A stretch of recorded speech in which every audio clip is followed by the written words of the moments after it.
ပရိသတ်များအားလုံးပဲမင်္ဂလာပါရှင်ကျမတို့ရဲ့ Five Star Channel ကနေပြန်လည်ကြိုဆိုလိုက်ပါရစေအဆိုတော်လမ်းပိုင်ကတော့နော်ဖောအထားကိုရိုးသားကြအောင်ဆောင်နေရလို့တဲ့ပြောလာခဲ့တာပါ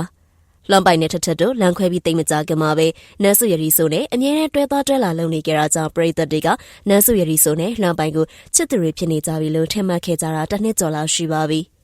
ဒါပေမဲ့လမ်းပိုင်ကတော့မင်းသမီးနန်းစုရရီဆိုနဲ့တွဲနေရမဟုတ်ပဲနော်ဖောအထားနဲ့တွဲနေရဖြစ်ပြီးနော်ဖောအထားကစနိုက်ကြော်ခဲ့တာလို့ပြောပြလာပါတယ်ပြီးခဲ့တဲ့ဖေဖော်ဝါရီလ28ရက်နေ့ကဘော်ဘီဆဆာဟာသူမရဲ့တခြင်းအသစ်ဖြစ်တဲ့နာမည်တက်ပြောပိုင်ခွင့်မရှိဆိုတဲ့တခြင်းကို post တင်ခဲ့ပြီးအဲ့ဒီတခြင်းထဲမှာချစ်သူဟောင်းလှမ်းပိုင်ကိုလူယူစနိုက်ကြော်သားခဲ့တဲ့မိန်းကလေးအကြောင်းကိုရေးဆက်တည်ဆိုထားတာဖြစ်ပါတယ်။အဲ့ဒီထထရဲ့ post အောက်မှာလှမ်းပိုင်ကကောမန့်ရေးသားထားပြီးဘော်ဘီဆဆာစီကစနိုက်ကြော်ခဲ့တဲ့သူကဘယ်သူလဲနာမည်လေးလုံးနဲ့တက်သစ္စာမင်းသမီးလို့ရေးသားခဲ့တာပါ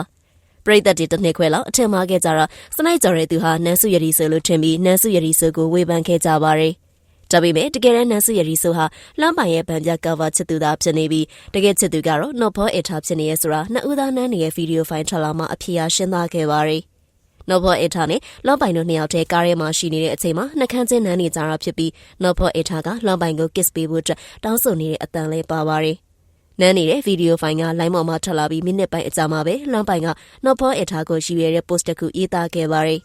စတဲ့တဲ့အချိန်တွေကအခုထိနှစ်နှစ်ကျော်လုံးတချို့ဘဝတွေကိုငဲကြည့်နေလို့ဘာမှမပြောခဲ့ဘူးတယောက်တည်းအစဲခံပြီးနေခဲ့တယ်ဒါပေမဲ့ကိုကွယ်အားကြရင်သူတို့နှစ်ယောက်ပြတ်တာတမီးကြောင့်မဟုတ်ပါဘူးဆိုပြီးစွတ်ဖြူစင်ပြနေကြတဲ့ကငဲကြည့်နေကြမလို့တော့လေဒီစားကျွန်တော်နဲ့ကျွန်တော်ရဲ့ ex Bobby Sasa တို့ကိုပြက်စဲအောင်လုပ်ခဲ့တဲ့စနိုက်ကြော်ခဲ့တဲ့သူတွေကိုရည်ရွယ်ပါတယ်ဆိုပြီးရေးသားခဲ့တာဖြစ်ပါတယ်